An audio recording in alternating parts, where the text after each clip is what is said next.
Somalis are notorious for having a strong rural base.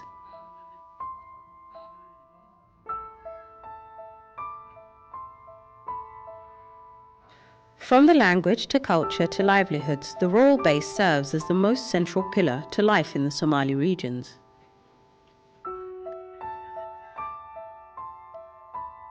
However, many challenges have combined to make the lives and livelihoods of rural Somalis very difficult.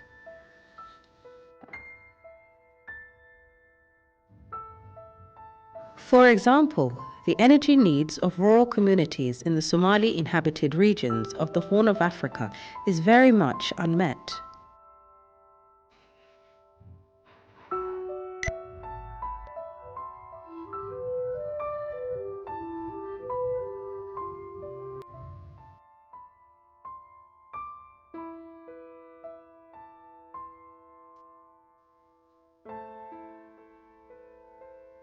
Halima is a farmer from Garowe, the capital city of Somalia's semi-autonomous region of Puntland. Based in the Marodi Cheh region of the Republic of Somaliland, Ibrahim is also a farmer.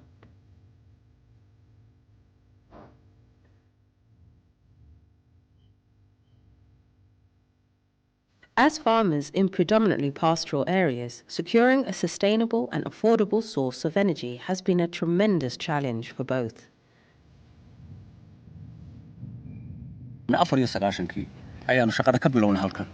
We first started this farm back in 1994.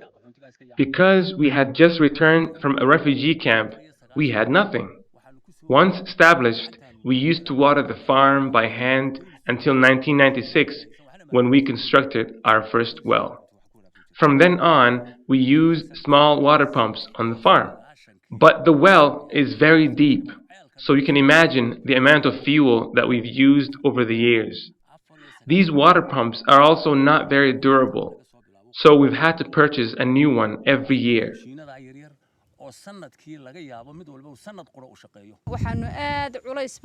Water was the biggest problem we had at this farm. In addition to the high fuel costs, the small pumps we were using break down easily in these conditions.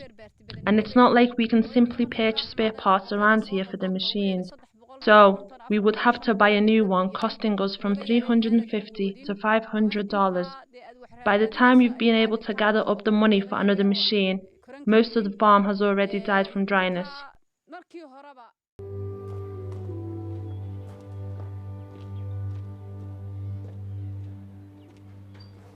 Abdirahman is the headmaster of a school in Somaliland's district of Salahle.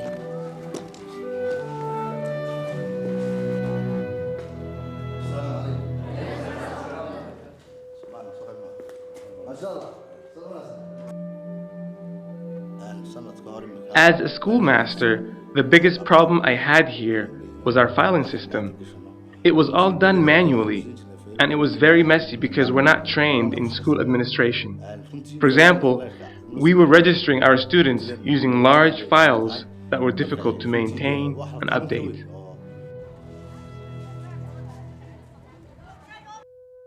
Like Abdirahman, Mahamoud is the headmaster of a school in the village of Sino Chief in Puntland.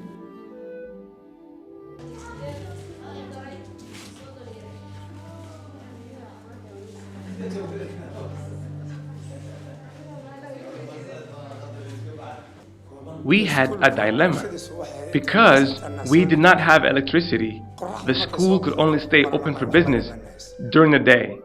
But adults are not able to go to school during the day because of work and other responsibilities. And even if they were able to go, there still wasn't enough space to fit both children and adults at our school.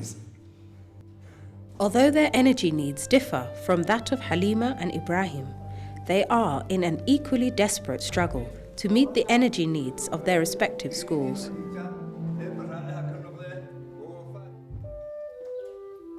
Hassan Yusuf is a team leader at an MCH in the Ordwena district of Somaliland's Togdheer region. He too has for many years struggled with securing an affordable source of energy.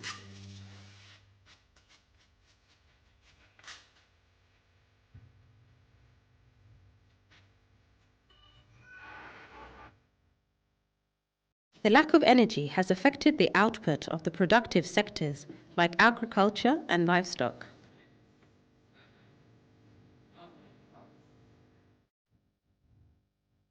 Similarly, energy has been problematic for service provisions in rural areas.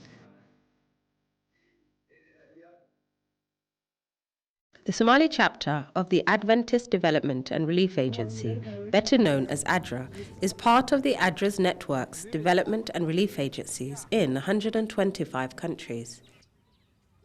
ADRA has been operating in the Somali region since 1992.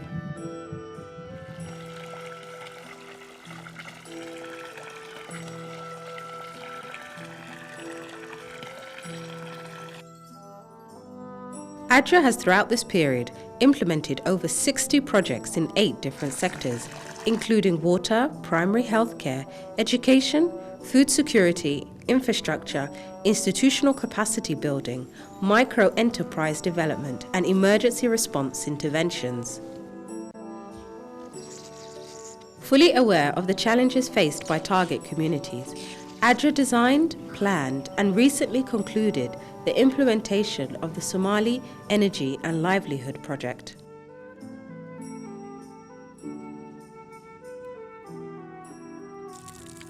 With an overall objective of contributing to poverty alleviation of disadvantaged Somali communities, the project aimed to increase access to energy services in rural areas of Somaliland and Puntland.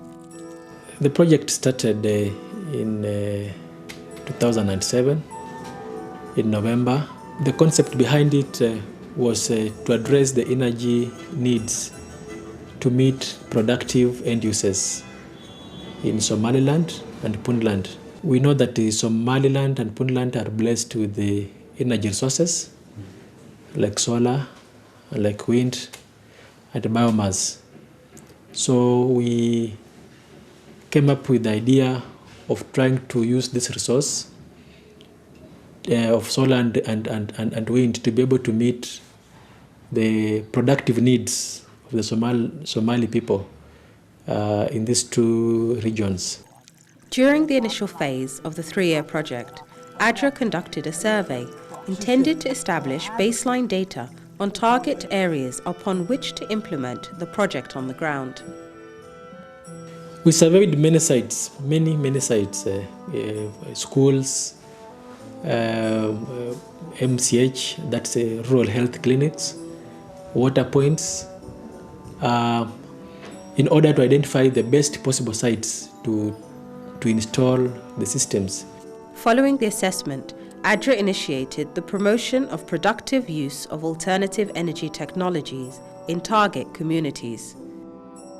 The implementation processes in Puntland was different from Somaliland. In Somaliland, of course, the government is stable, the country is stable, so it was very easy to start the project compared to Puntland.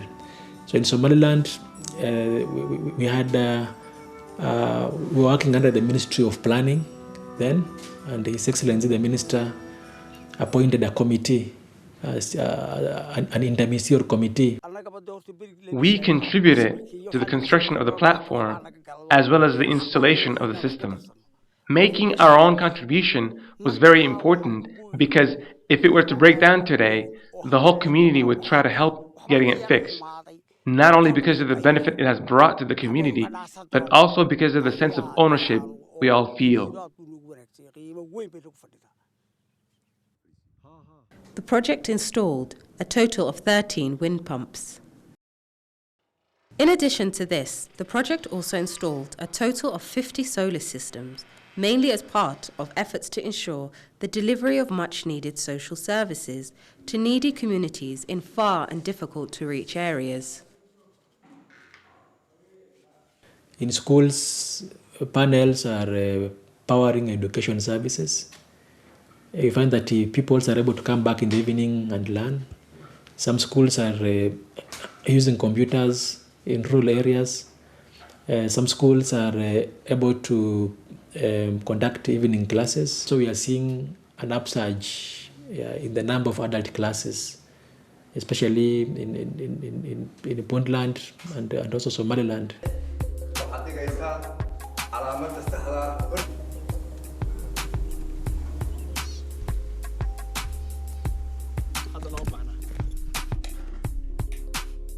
Although this picture appears to be encouraging, it is a stark contrast to the dire situation in which ADRA found most of its target beneficiaries.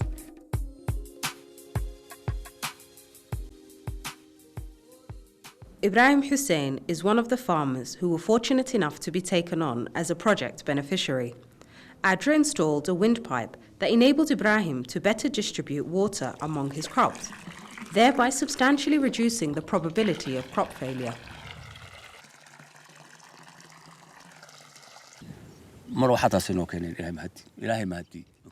This wind pump was installed about a year ago. You cannot imagine the kind of impact it has had on our farm and the whole community. Our financial situation does not allow us to buy fuel for the small water pumps we were using previously. With this new system, everything is automatic. Your farm is being watered for you as you sleep or tend to other equally important responsibilities. Similarly, farmers like Halima have benefited significantly from the project, as a result of which productivity has greatly increased.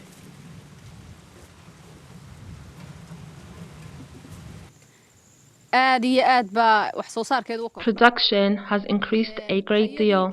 The quality of our whole farm has improved because water is no longer a problem.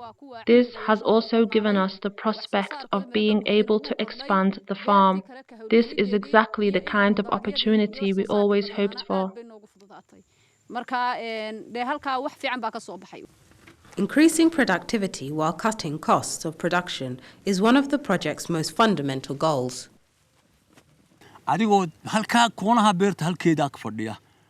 In the old days, there was a lot of manual labor. In addition to all that was going wrong with the machines and the high fuel costs, you had to get really involved. Today, I don't need to buy petrol, I don't need to fix water pumps, and I can sit at the corner and relax for a time while the farm is being watered. The lack of sufficient or regularly accessible energy sources is one of the biggest challenges hampering the delivery of social services in rural Somali areas. This was the main reason why the project supported the social service providers like MCHs and schools. For Yusuf, the director of an MCH in Ordwene, lack of electricity meant incapacity to deliver much-needed health and emergency services after dark. We now have electricity 24 hours a day, which means we're able to provide health services to the community whenever it's needed, even in the middle of the night. Whether it's a woman in labor or a child hurt in the field, we're able to accept patients at night, which was impossible before this intervention. We thank God first, as well as ADRA, for this. Similarly for Mahmoud, a school principal in Sinor Chief, lack of electricity meant that most of the adults in the area couldn't learn at night. Because of the lack of sufficient space and unavailability of teachers, nighttime was the only time the school was available to adults.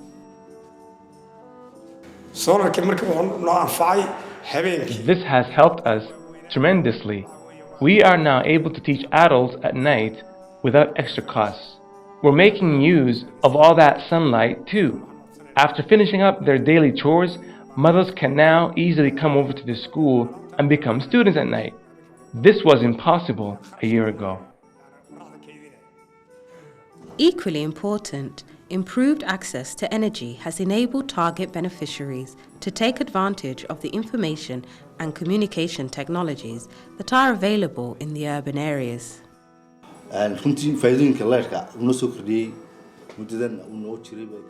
The kind of difference that the solar panels installed a year ago have made is really easy to see. It's like day and night, really.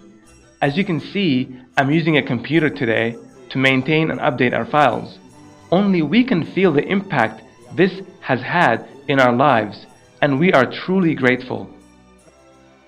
All in all, members of the project target communities expressed a great deal of satisfaction as a result of the increased availability of renewable energy, all thanks to ADRA's installation of wind pumps and solar panels in their respective communities. It's been great. We have already harvested our farm this year 3 times more than the previous. Besides cash crops, we have also been able to expand our farm and invest in other crops for household consumption. These include maize and sorghum, for which we now expect our second harvest already. This is great because it means having to spend less on food for my family. The promotion of a new and unprecedented products and practices is difficult in a resource-stricken community. The Somali Energy and Livelihood Project was, however, able to positively impact the lives and livelihoods of target communities.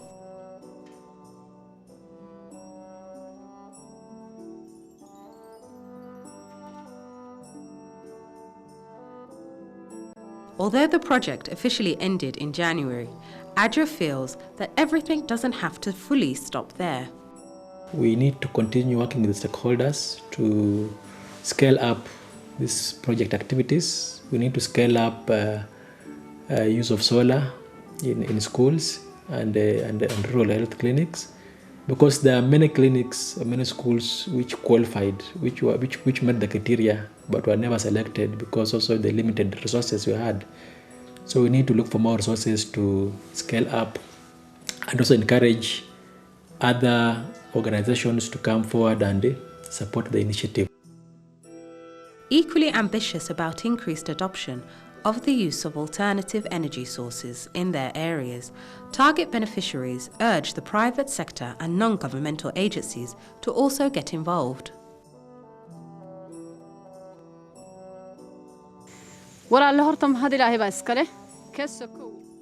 I first of all thank God for all this.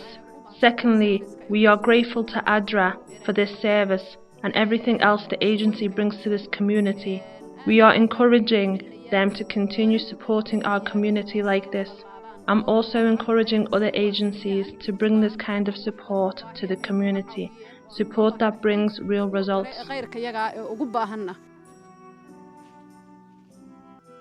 It is clear that the impact of the Somali Energy and Livelihood Project will be felt for years to come by its target communities in Somaliland and Puntland.